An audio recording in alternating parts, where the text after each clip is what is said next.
दुनिया की कोई ऐसी शक्ति नहीं है जो आपको हरा सके। खुद को स्ट्रांग बनाओ, कैसी भी स्थिति हो, कैसी भी परिस्थिति हो, खुद को हार मत मानो।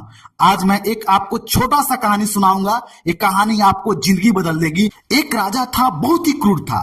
उससे प्रजा बहुत ज्यादा डरते थे। जितना राजा क्रूर था उतना ही वो देखने में भयानक लगता था, डरावना लगता था। राजा का एक आंख नहीं था, एक हाथ कटा हुआ था, एक पैर कटा हुआ था। राजा देखने में बहुत ज्यादा डरावना लगता था।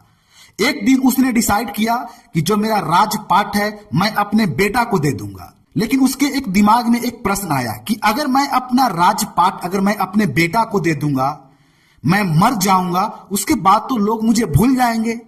उसने डिसाइड किया कि मैं अपने राजमहल में एक बहुत बड़ा तस्वीर बनाऊंगा, मरने के बाद भी लोग मुझे याद करें। राजा ने अनाउंस कर दिया अपने राज में कि अगर कोई भी उसका अच्छा चित्र बनाएगा उसे बहुत सारा धन दिया जाएगा। लेकिन हाँ, एक और शर्त था कि अगर कोई भी कलाकार अगर राजा का खराब चित्र बनाता है तो उसे मौत का सजा दिया जाएगा। इस बात को सुनकर जो भी कलाकार थे इस प्रतियोगिता में शामिल नहीं होना चाहते थे, क्योंकि राजा देखने में बहुत ज्यादा भयानक था।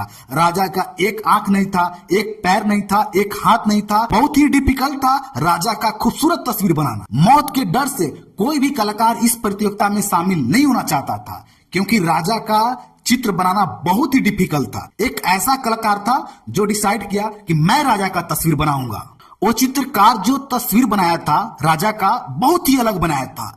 राजा घोड़े पर सवार था, राजा का एक आंख बंद था, और जो राजा का पैर कटा हुआ था, पैर घोड़े के उस साइड था, राजा का कटा हुआ हाथ उस साइड था। यानी कि तस्वीर को देखकर राजा बहुत ही खुश हो गया। इस कहानी से यही शिक्षा मिलता है, किसी भी तरह का परिस्थिति हो आपको डरना नहीं है। आप अपने दिमाग से काम लीजिए। उस तस्वीर को इस तरीके से उस कलाकार ने बनाया कि जो हाथ कटा हुआ था, जो पैर कटा हुआ था, तस्वीर में घोड़े के उस तरफ कर दिया, क्योंकि राजा का हाथ और पैर कटा हुआ था, और एक तरफ जो राजा का हाथ और पैर था वो तस्वीर में नजर आ रहा था। कोई भी आपको चुनौती आ जाए, आप उस वक्त आप अपने दिमाग से काम लीजिए।